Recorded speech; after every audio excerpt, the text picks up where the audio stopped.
You say the craziest thing. Bubbling cauldron of hate. You're the angry young would Coulter. go that far. You're a name caller yourself. Although I'm not sure sometimes. Underneath all this alleged clothing? I think you say it for effect. Don't you think you get to be too mean? You obviously don't believe in our system of justice. You've grievously been unfair to some folks in here. You, of all people, to make that charge. A flamethrower. That you spit hate. Sound like Rush Limbaugh and drag. It was when I started editing the Cornell Review, my senior year of college, that I suddenly decided I wanted to be a writer, because it was really fun having liberals, getting liberals to go crazy. It's kind of addictive. It was one of these alternative conservative papers. You'd put out your Cornell reviews, and liberals would come along and stage burnings of them. They'd sweep up, it was free, of course, they'd sweep up huge stacks and throw them away. We had gotten a tip that the university trustees, this is funny that I remember this, had written a report on minority enrollment at Cornell and how to get it up. The leftist version of, well, blacks, of course, you know, they're stupider, so we're going to have affirmative action.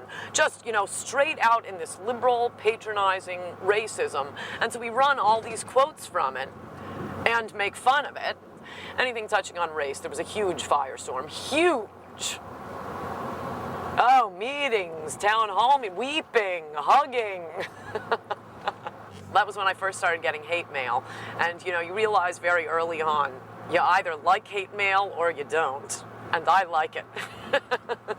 I think liberals are a bunch of whiners. I mean, every time people won't publish... Hey, why so preemptive?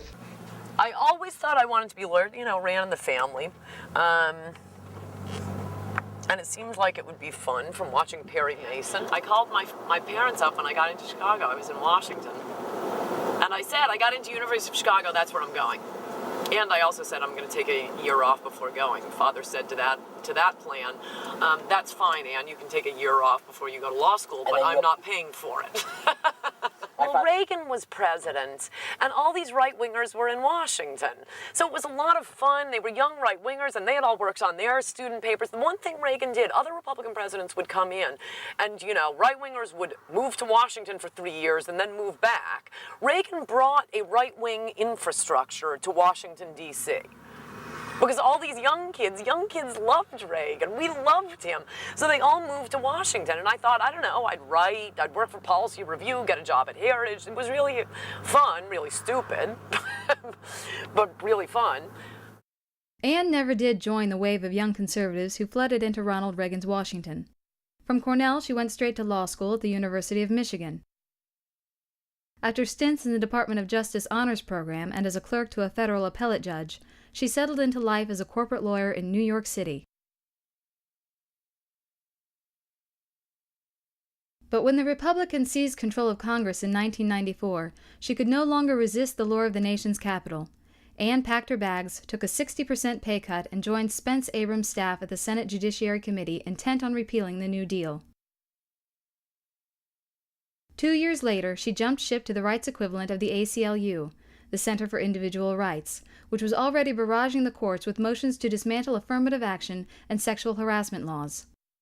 I did not have sexual relations with that woman, Miss Lewinsky. Then, Bill Clinton didn't have sex with an intern, and Anne weighed in on the president's conduct, both when his pants were and were not unzipped, in her first book, High Crimes and Misdemeanors.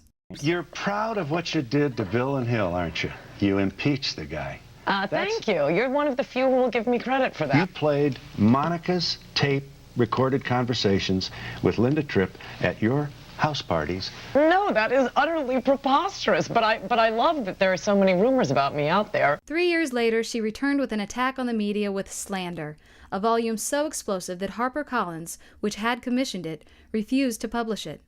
6 months after its rejection, Crown picked up Anne's latest tome, which ignited a firestorm. Your main thesis, Anne, is that liberals really misrepresent conservatives and the conservative movement. Isn't that accurate? And when every one of your arguments is characterized as an attempt to bring back slavery or resegregate lunch counters, it's a little hard to have any sort of productive debate. Let's just talk about the religious right. Actually, since I'm conducting this interview, one of the things you say is the religious right is misrepresented by the liberal media. The religious right is presumed to be self-evidently fanatical, intolerant, as for example, the quote that has so captured the imaginations of gossip columnists, my calling you the affable Eva Braun of morning TV. They can't put everything in context, but the context of that was a speech in which you blamed the dragging death of James Byrd on the intolerance created by evangelical Christians, which is just an astonishing statement. By the time Treason was released in the summer of 2003, Ann Coulter had become a name-brand political celebrity, the first female writer to break into those ranks since Gloria Steinem. When I am responding to 50 years of the liberal creation of a myth, turning an honorable American, a great American patriot, Joe McCarthy, into a virtual Nazi. I'm not going with the great American I'm telling the truth patriot. about... I'm not going with that. Okay, that's I'm because going you with buy into the behemoth a guy myth. who used his power to do some good, but a lot of bad, too. Like what? Well, he demonized people who didn't deserve to be demonized. That's not true. Name one. There is not one. I'll name one, Dalton Trumbo. He had nothing to do with Dalton Trumbo. Sure he did. It was a House of Un-American Activities Committee, all right? And who was overseeing that? The reason he is known as Senator McCarthy is that he was in the Senate, not the House. The conservative movement has found its diva. Ann Coulter, such a familiar figure, such a strong voice. One of the most successful right-wing pundits. Ann has emerged as one of the nation's most prolific political writers, churning out a book every year, a syndicated news column every week, and pushing the envelope on every issue in speeches, radio interviews, and television commentary. You referred to swarthy males. Right. And that upset some people. You understand that phrase, swarthy males, can be offensive to some people? No, actually, I rather like swarthy males. Well, the good part of being a Democrat is that you can commit crimes, sell out your base, bomb foreigners, and rape women, and the Democratic faithful will think you're great. John Kerry, John Edwards, and Howard Dean have emerged from the Iowa caucuses in a three-way race. When Bill Clinton heard the news, he said, you know, I remember my first Iowa three-way like it was yesterday.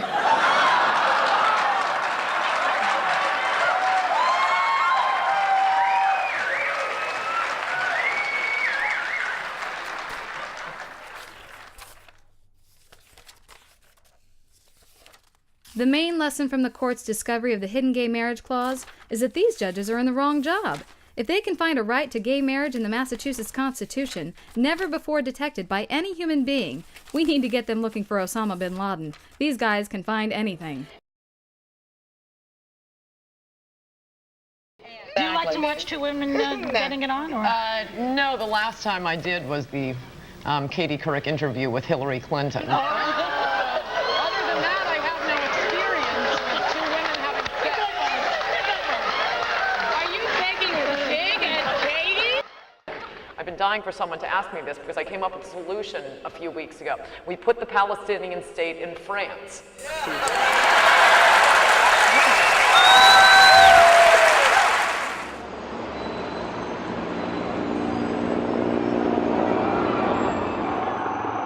Airports scrupulously apply the same laughably ineffective airport harassment to Susie Chapstick as to Muslim hijackers.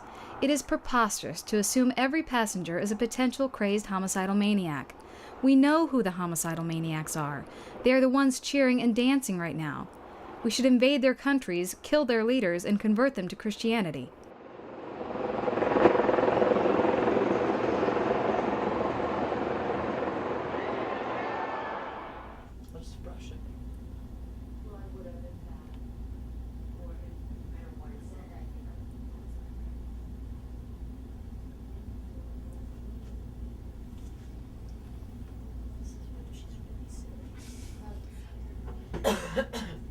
This is what the Ann Coulter doll should look like. Oh, I know. And in fact, we brought that guy one time. I was showing them some of the various versions of the Ann Coulter doll. She saw the bald head I hope version. I wasn't insulting the guy. I'm like, he made her No, nose but too you weren't pointy. doing enough of it because they're just going to keep sending. We're not going to get this doll ever done if he keeps making me look like Cruella de Vil. Yes, and see what they do on a Barbie is the hair goes in concentric circles. They haven't done that. They have, it's like bald for part of it. But he made her mouth out here. Yeah, like the Jack, last like, one we saw, it was very weird. Like Big the Joker. mouth. And then a really pointy nose. And then he didn't put lashes on the eyes, which made her look more masculine. And, you know, the Rosenbergs were not exactly what we would call model parents. Well, I mean, that's what really shocked Hoover. The liberals sort of shift the description of this.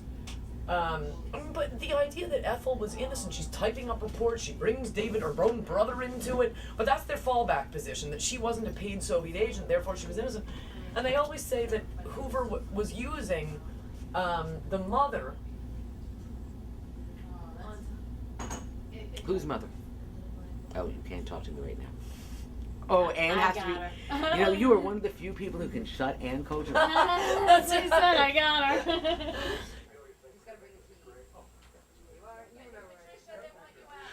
Hi there. Yeah, hi. Fine, thank you. How are you? Say, what am I talking about?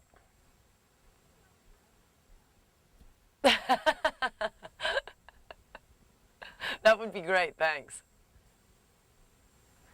No, I love the New York Times. I'd be out of business but for the New York Times. I've heard that. Yeah, I refer to many of the journalists who interview me as the joke bomb squad. They can de-wire any joke in 30 seconds. Great, thank you very much. That was a lot of fun. Thanks. Thank you.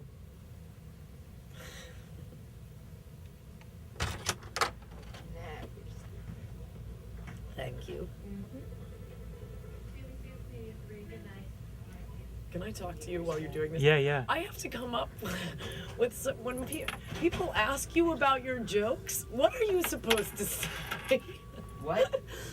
It's one of the most common things where people read a joke to me that I think is a very funny joke. Explain that, Miss Coulter. They just read one, I'd forgotten this article I wrote. It was on Hillary's book, and they had just done a poll about what people think of the Clintons, and it was something like 53% don't want Hillary Clinton ever to run for office.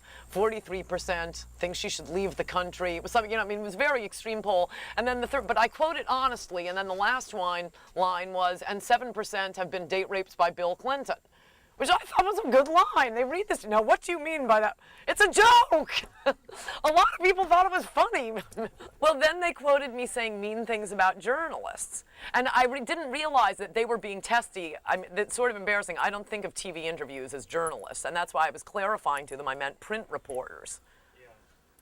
Because you go, you have a nice lunch, you have a lovely time, you go, and then you read the paper, oh my God, it's Hitler! Aloud. A loud, friendly argument was preoccupying a table at Bella Blue on the Upper East Side over pasta and a fair amount of white wine. Unfortunately, none drunk by David Card, the author. At least you weren't throwing up and being bulimic. Take that out. No jokes about that. But he shows you eating at least. Take that out.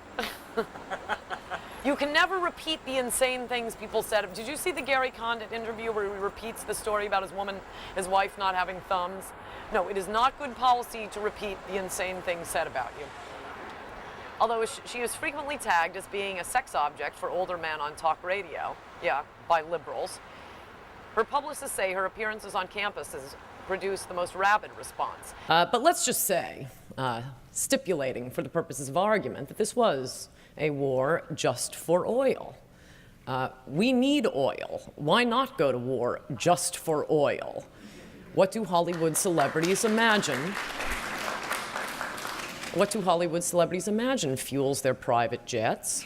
How do they think their cocaine is delivered to them? I'm here because Ann Coulter represents sort of the demagoguery of presenting a false picture of what's going on in the country. She tells people that, this is all about free market and freedom when it's really about killing people in Iraq and stealing their oil and their wealth. My fears are right here, but there are a surprising number of vicious women on the right. She seems like a deeply wounded woman, and I want to see her pain play out live and in person. They don't care for people. People are numbers to them. I just think that she's an idiot. I don't actually follow that much politics. I haven't read any of her books. She looks very anorexic to me. I mean, I don't know if she's a restrictor and denies herself that food, and therefore she acts out of that, denial by, becoming an attack dog. And she is a rabid attack dog. This is Mein Kampf. This is Mein Kampf. It is by Adolf Hitler. And I feel that her policies are just so closely linked to Hitler's that I will see if she will sign this book tonight.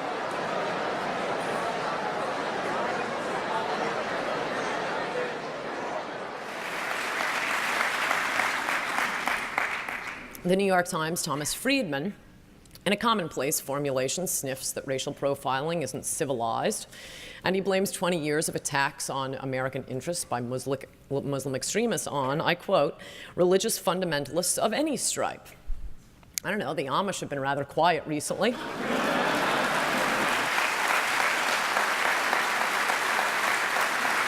My logic is this. In 20 years of relentless attacks on American airlines by Muslim extremists, in every one of the attacks, one or more Muslim extremists was involved. This ought to help airlines and law enforcement engage in more accurate risk assessment.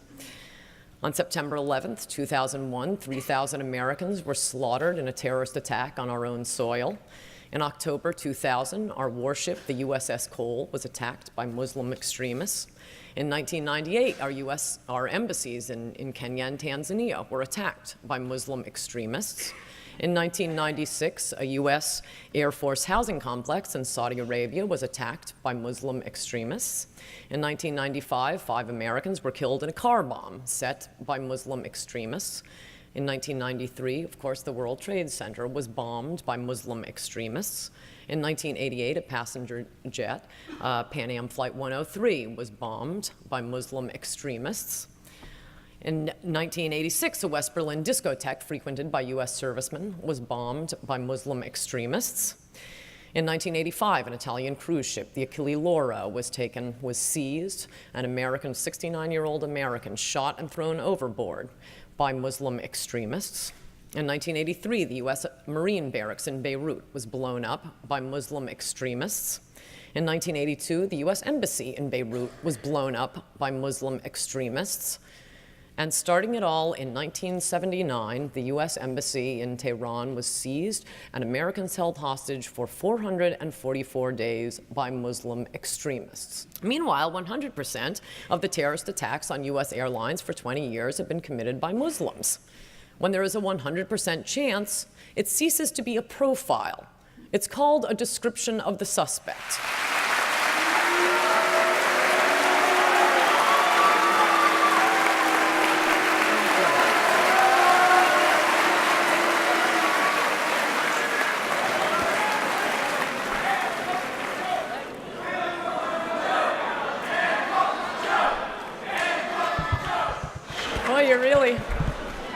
You're really developing your analytical skills here at Johns Hopkins. Very impressive. Wow. At Harvard, they had questions. My question is, in a democracy, in a two-party democracy such as the United States, do you believe that it's healthy for democracy for one side or the other to be portrayed or demonized as traitors? David Duke dissents from the equal rights that our nation enshrines. That doesn't make him a hero. Because you dissent from your country's war aims is not necessarily unpatriotic, but it sure isn't necessarily patriotic either. We've all seen the picture of Donald Rumsfeld shaking hands with Saddam Hussein. We funded Saddam Hussein both in the late 60s and in the 80s. We trained bin Laden, we trained the Mujahideen. So what's your point? Shouldn't the people who were behind that training that spawned these terrorists, shouldn't they be charged? So consequently, because alliances switch, an ally can never become an enemy. So we don't attack anyone. I mean, then you're excluding also Osama bin Laden. So the logic of your position is, in response to the most devastating attack on American soil ever, what America needs to do is nothing. You didn't answer the question. Well, she's not answering my question. Yes, I did. Is it okay that human life, the value of human life, be superseded by that of oil, in your view? No, of course not. Okay. Thank you. A woman just died recently. She was 101 years old, and her name was Rennie. I can't pronounce the last name. Riefenstahl. Riefenstahl, thank you. Right, celebrated by and she had a Hollywood. shocking resemblance to you, and do you realize that she did more to promote hatred? Filmmaker. That's a very good argument. Okay. I'm much like a Nazi. So, my point is... Liberals are just getting smarter and smarter. That's it. You found the flaw in my speech. You found the flaw. I take it all back. I take back my books. You're right. I have resemblance to a Nazi. You know, if you sign people's books, but there are all these liberals here with that aren't my book. I'm not going to sign people's books here because you're blocking their way. You're a very rude person. I think you're an asshole.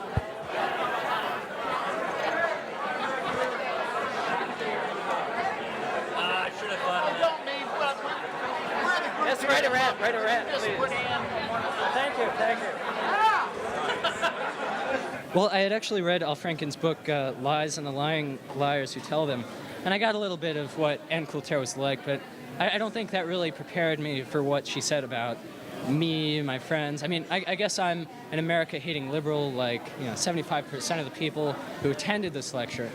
but here's one cool thing. I came here with a shirt that says "Traitor" here, and she actually signed it up there, and she says, What did she? "Have fun in Guantanamo." Oh, that's sweet. Yeah, I know.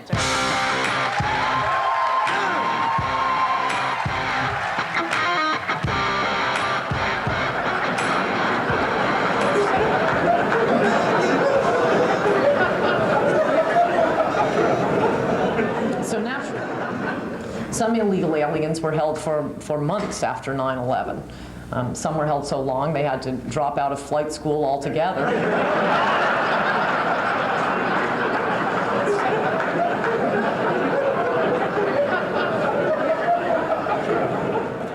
Thank you. What I love about you is that you're beautiful and smart. No, and you're a woman. Thank you. And we need women like you. I love it. I note that the characterization of France and Germany as allies is relatively recent.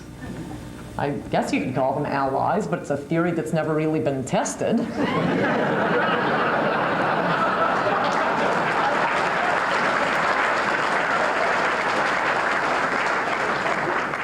Liberals longed for kind words from France because they knew France was opposed to liberating Iraq. Of course, liberating Nazi concentration camps wasn't high on their priority list either. I'm not sure why we needed the moral authority of Germany before taking out a dictator who gasses his own people. But I'll say this for the Germans, they sure can fight. Which raises the question, what theoretically would France have been contributing to the war effort?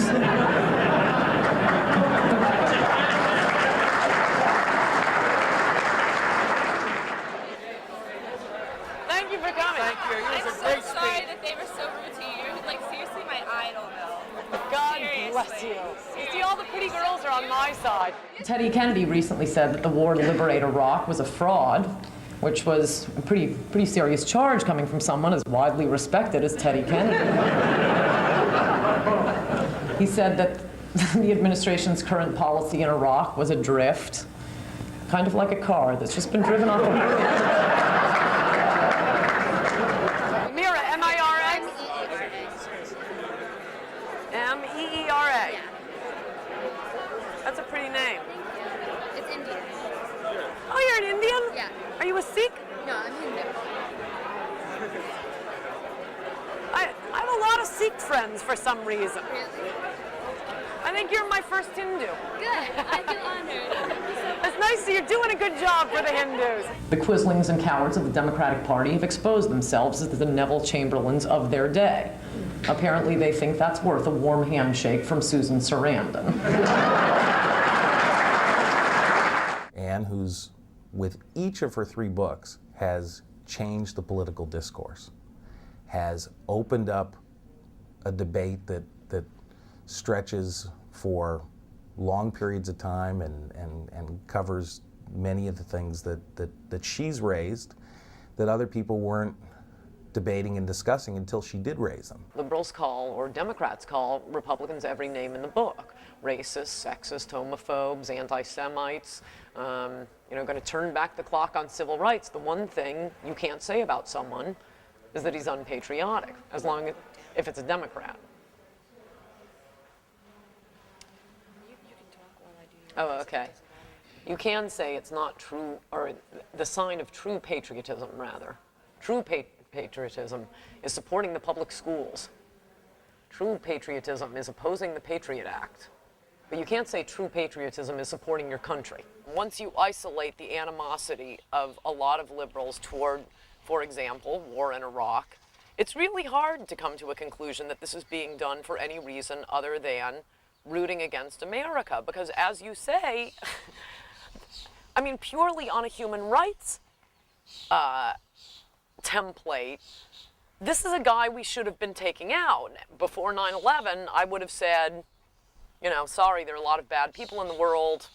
I wish other countries of the world luck, but we're not going to go around and have Americans die to create Ohio and the rest of the world. But after 9/11, this is an area of the world we need to clean up. But the worst case scenario is we're taking out a monster who gassed his own people. I mean, liberals were, as I describe in my book, enthusiastic about war in the Balkans on the basis of some pretty, phony, drummed up numbers about the human rights abuses. Compared to Milosevic, Saddam is a monster. We can argue about when it is and isn't in America's self-interest. What's happened is liberals have turned it into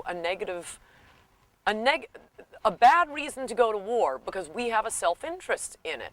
I mean, you see the same thing with their denunciations of Israel, which is, Israel shouldn't be acting here because it's in Israel's self-interest. Actual Israelis are being killed. And which is why I make the point that during World War II, Republicans were slow to respond to the threat of Hitler. That is indisputable. FDR was magnificent in fighting World War II. But once we were hit at Pearl Harbor, the Republican Party did not spend World War II taunting FDR about Hitler didn't hit us at Pearl Harbor. Why are we going after Hitler? Where's Hitler? I mean, you can't even imagine that. But we've become so accustomed to the Democratic Party opposing the reasonable national defense objectives of the country that people don't even notice it.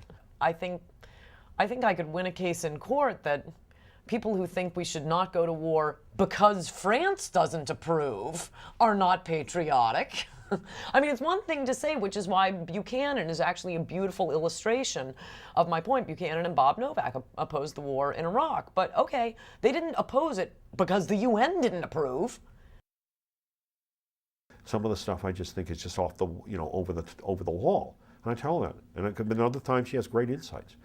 But she also has moments that's just hysterical, like when she said, she's being interviewed, are you a neocon? And she said, no, I'm a WASP. I am a Connecticut WASP, so like Howard Dean, I'm uncomfortable talking about religion. Unlike Howard Dean, I believe in God. Well,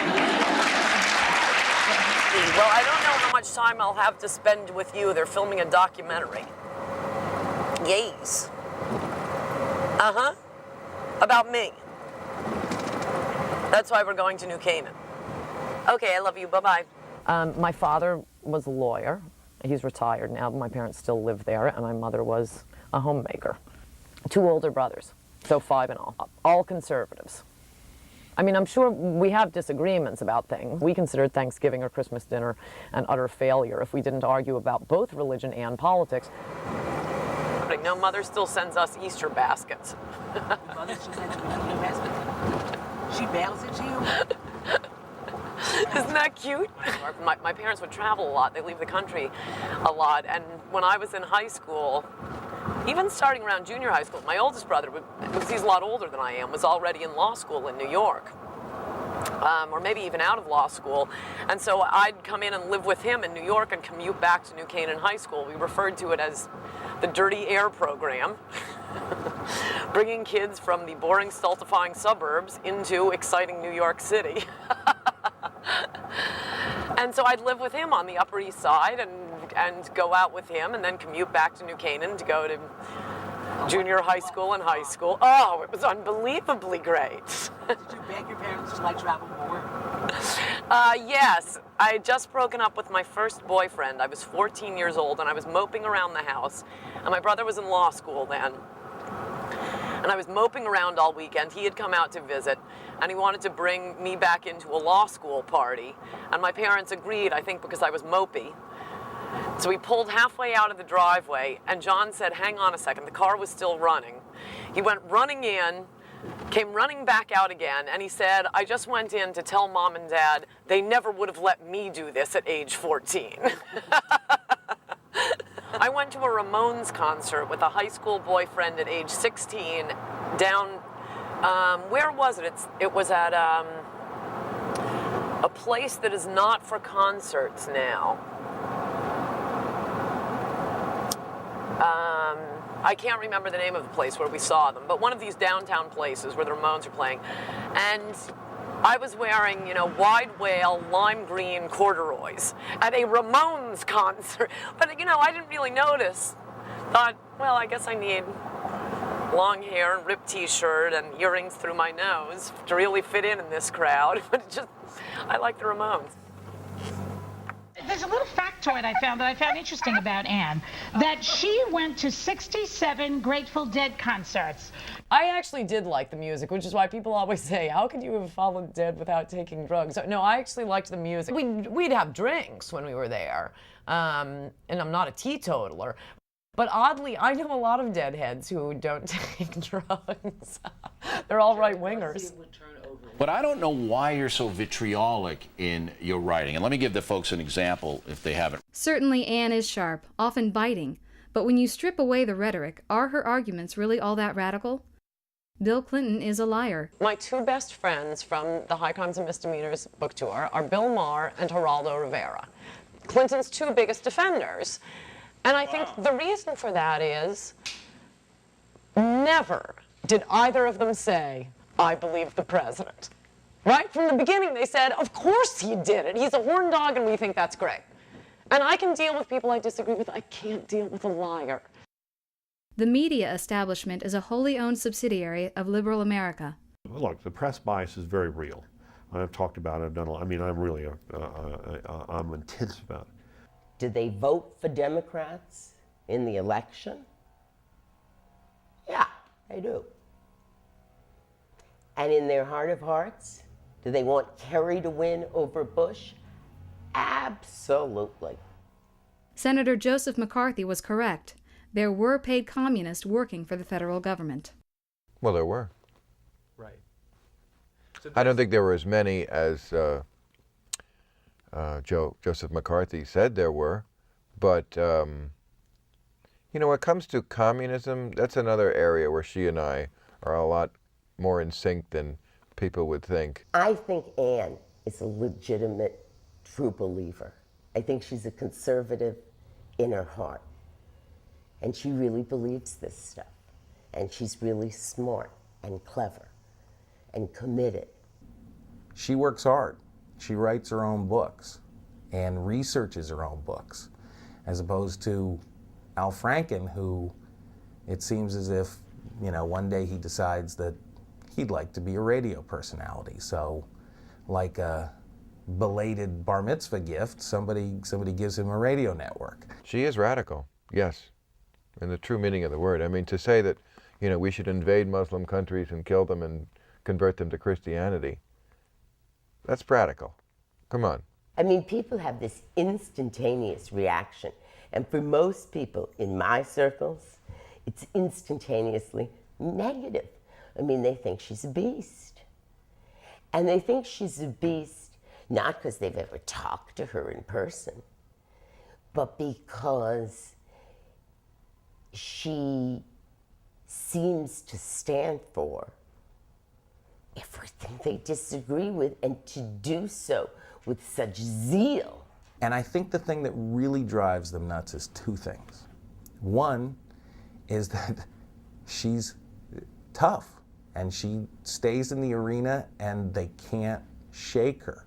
They can't, if you want, they can't get her to cry. And the other thing is because she's funny. I actually am a real liberal and a real Democrat, and I actually believe in things.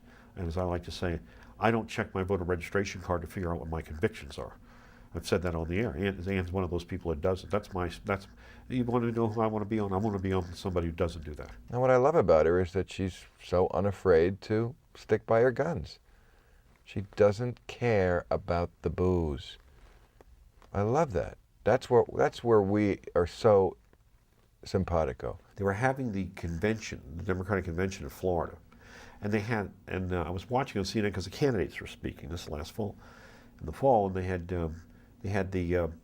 a booth where you could go in and vote for who you hated the most, and she was winning. It was like her, Ashcroft, I don't remember who else it was, like Rush Limbaugh, whatever. And at the midway during the day, she was winning.